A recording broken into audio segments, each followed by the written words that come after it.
Hey, what's going on, everyone? Welcome back to another episode of Star Wars Coffee, where in today's episode, we're going to be taking a look at some good news regarding production on Star Wars Disney Plus series. That's today here on Star Wars Coffee.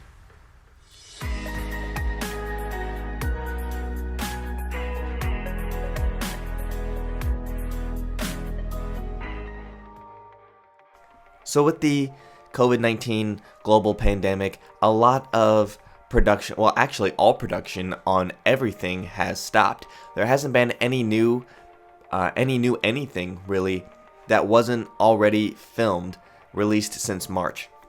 So we haven't had any production on any shows, and this includes Star Wars shows. So luckily everything that we have gotten that's able to be released is not impacting current Disney Star Wars projects, like The Mandalorian Season 2.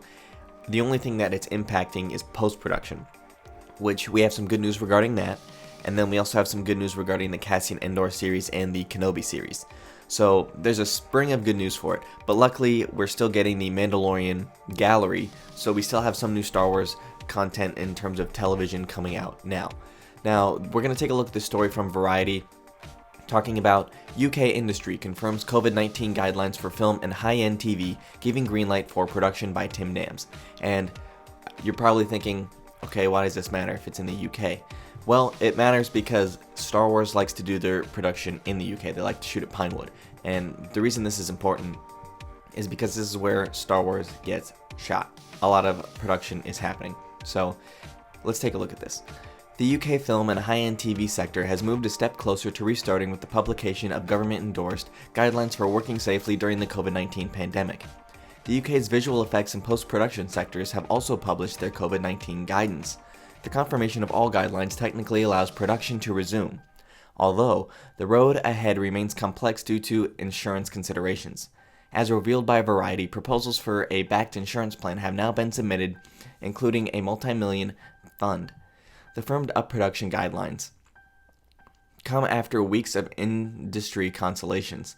They were led by the British Film Commission and produced as part of the wider COVID-19 task force spearheaded by the British Film Institute.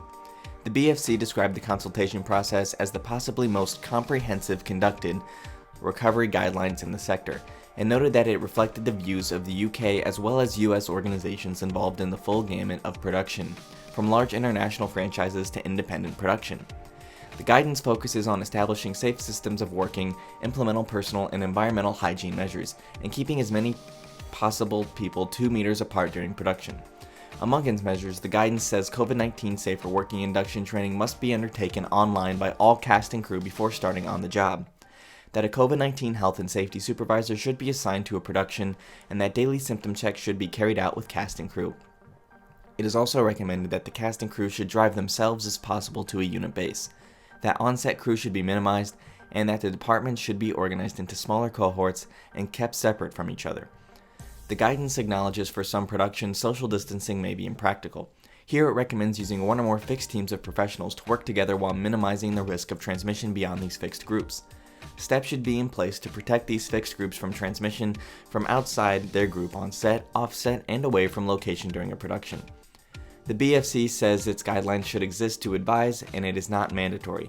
It is also scalable, with producers encouraged to apply measures according to each project's specific needs. It helped in shaping the guidelines, including production industry bodies such as PACT and the Production Guild, unions such as BECTU, and the UK's national and regional screen agencies, Industries Org Screen Skills. Elsewhere, the UK Screen Alliance has also published its COVID-19 guidance for working for its safe VFX and post-production community, documenting best practices already in use, as post and VFX have remained open for business during the pandemic, largely with help of remote working. So, what does all this mean? Well, there was a lot of confusing dialogue in there.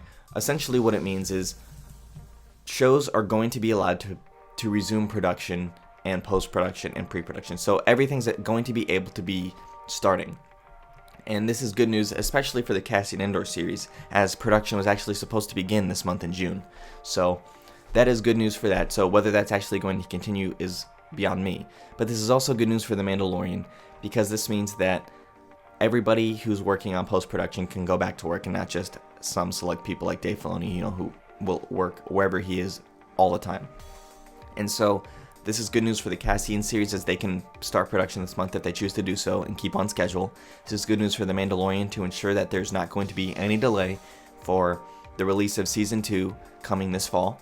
And this is also good news for Kenobi, because they're doing their rewriting of scripts, which I assume at this point has to be done because script writers can do whatever they want via Zoom, because you don't have to actually shoot anything principal photography wise to do that, so that this could be continuing their pre-production.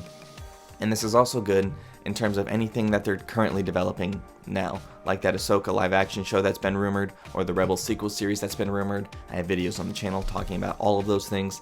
But this is really good news for Star Wars TV in general, as what this is going to allow for is for them to kind of continue to figure out what they want to do in terms of timeline, as to whether they're going to have to push anything farther back or not. And this is actually pretty important considering The Mandalorian Season 2 is coming in fall. They haven't done anything with Season 3 yet other than some pre-production. So, pre-production on Season 3 has already happened, no principal photography has happened. So it's important for them to keep on schedule if they want to keep on doing what they have been doing and releasing some type of Star Wars content each year. And if they can't continue to do that, then they're going to have some type of lull. And you know how Disney is with their franchises, especially Star Wars. They want to continue to pump out new content. They've already pushed back some releases of other mediums like physical books and comic books, but you can still get some of the digital releases on that, and they're, I believe, pushing out audiobooks a little earlier now, just to kind of continue to fill that gap.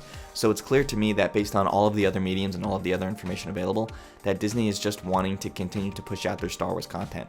So that this UK industry confirms that they can start is great news for all of us Star Wars fans, as it means that we are that much closer to getting more information, more leaks, and all of that type of stuff when it comes to new Star Wars content. So I just wanted to share that with you guys, give you guys that update that everything is able to start up again, and now the ball is in Disney's court as to choose whether or not they want to do that. Thank you guys for watching. May God bless you and the Force be with you always. If you enjoyed this episode, and frankly, even if you didn't, don't forget to subscribe. Do it! And if you want to help spread the word, please give this video a thumbs up and tell your friends to subscribe. Please check out the official Star Wars Coffee merchandise, and don't forget to check out all of the content playlists on this channel, including The Rise of Skywalker, The Mandalorian, and much more.